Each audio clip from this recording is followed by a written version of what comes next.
Hello, this is Dr. Mark Cohen, Emeritus Professor of Medicine at the Mayo Clinic and Clinical Professor of Medicine at the University of Colorado Medical Center. I'm happy to be with you, participating in Cleveland Clinic's Rheumatology Highlights Report. And I have the privilege of presenting the new agents and small molecules in the treatment of rheumatoid arthritis. This section is particularly interesting, and I have some thoughts to share with you. I have nothing to disclose. I am actually going to talk about a number of new agents, almost all biologics. I have them listed here. We'll probably spend the most time on the Janus kinase inhibitors. This certainly attracted the most attention when this information was presented. So first, I'd like to talk about Tofacitinib. It turns out a week before the ACR meeting, the FDA approved Tofacitinib with some limited indications. This drug is a JAK3 inhibitor.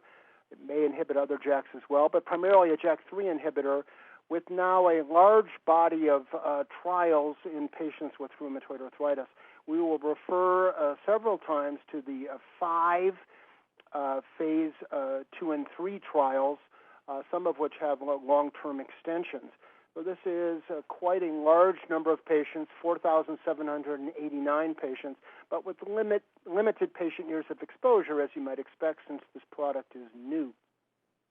The first study looks at Tofacitinib and the risk of herpes zoster. This was presented by Winthrop et al. Again, looking at the phase 2, 3, and long-term extension trials, they found no dissemination or death from zoster, 90 cases in the phase 3 trials with an incident rate of 4.4. Note that the placebo rate was 1.5, and in the long-term extension, the incident rate was 4.5. So it is clear that RA patients treated with Tofacitinib have higher herpes zoster rates than those reported with other biologics. So something to be careful about, I think. Not that many cases, but perhaps another thing to think about with this new product, Tofacitinib.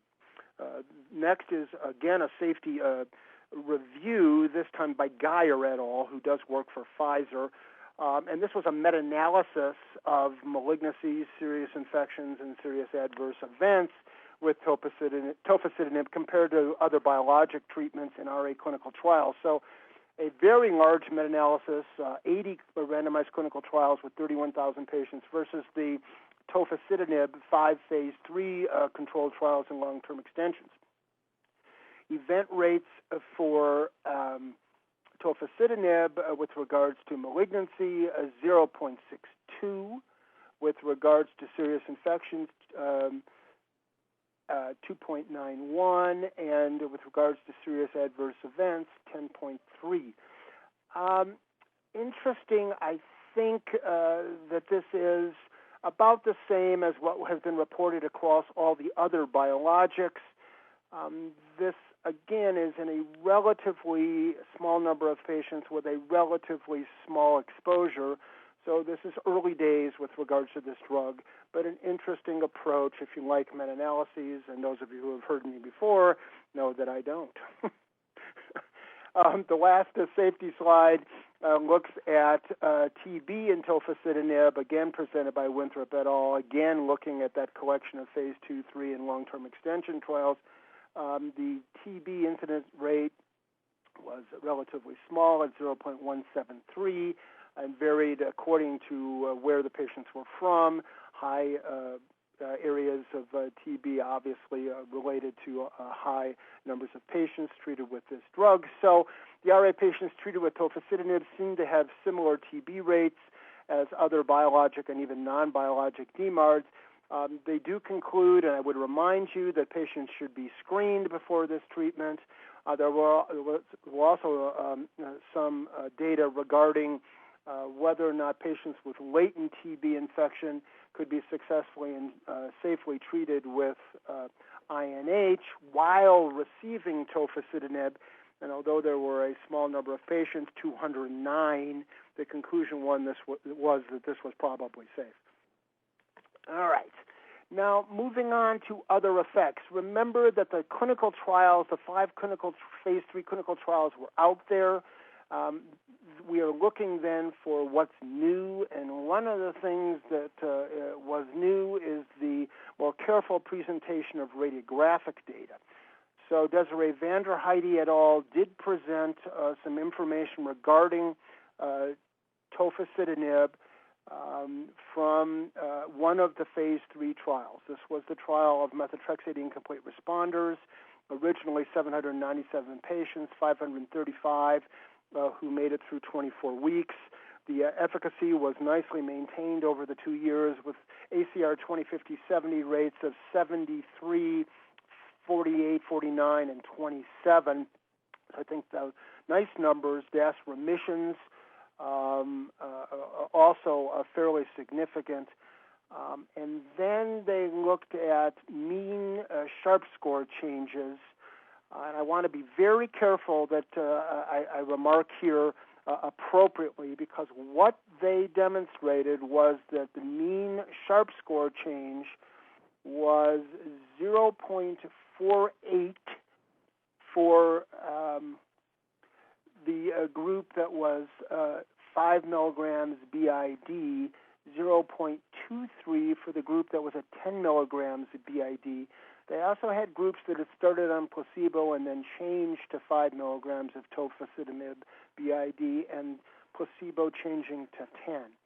And my reading of the conclusion is that only at the 10 milligram BID dose was the radiographic change data statistically significant. So at 24 months, with the approved dose of 5 milligrams BID, radiographic suppression was not obvious. So my conclusion is that in methotrexate incomplete responder rheumatoid arthritis patients treated with tofacitinib, they can maintain efficacy through 24 months with inhibition of structural change only significant at the higher dose. This does not mean that some patients on the lower dose did not respond, but statistical differences were only seen at the higher dose.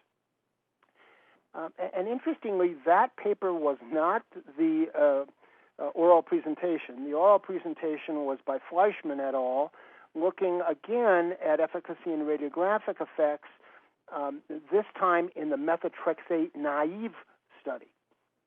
So the last one was methotrexate incomplete responder. This is methotrexate naive, who were given either tofacitinib 5 BID, 10 BID, or compared to methotrexate maintained. The drug was better than methotrexate as monotherapy over 24 months. DAS remissions were higher on tofacitinib.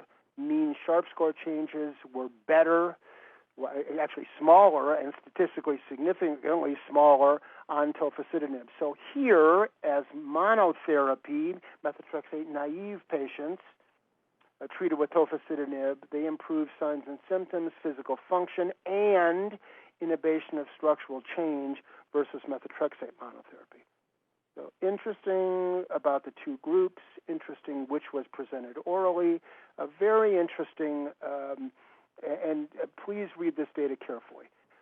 Then other studies looking at tofacitinib, certain aspects of it. There was a very nice small paper from Southern California on effects on cholesterol and lipids, demonstrating that the decreased levels that we see with high disease were normalized on tofacitinib. That was nicely done, although there were only 36 patients treated with a higher dose. The next was a response, particularly with regards to achieving low disease activity, tofacitinib versus adalimumab.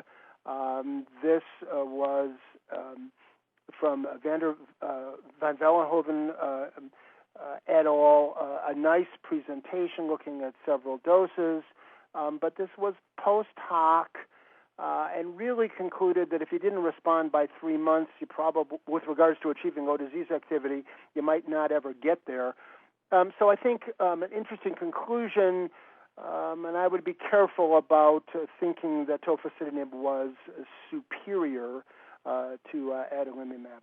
Effects on patient-reported outcomes from Burmester and the German group et al., demonstrating that tofacitinib was able to achieve statistically significant improvements in multiple patient-reported outcomes.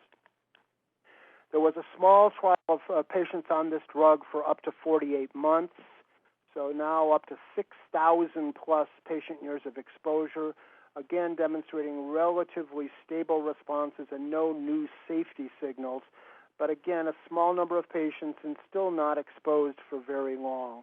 We'll have to continue to watch this. And then lastly, a paper by Vanderheide et al. That I did not particularly care for, which looked at effects on radiographic progression in the trial called the SCAN trial, but this was a post hoc look at those patients you might think were most likely to radiographically progress, CCP positive, CCPRF positive, very high disease burden, baseline erosions.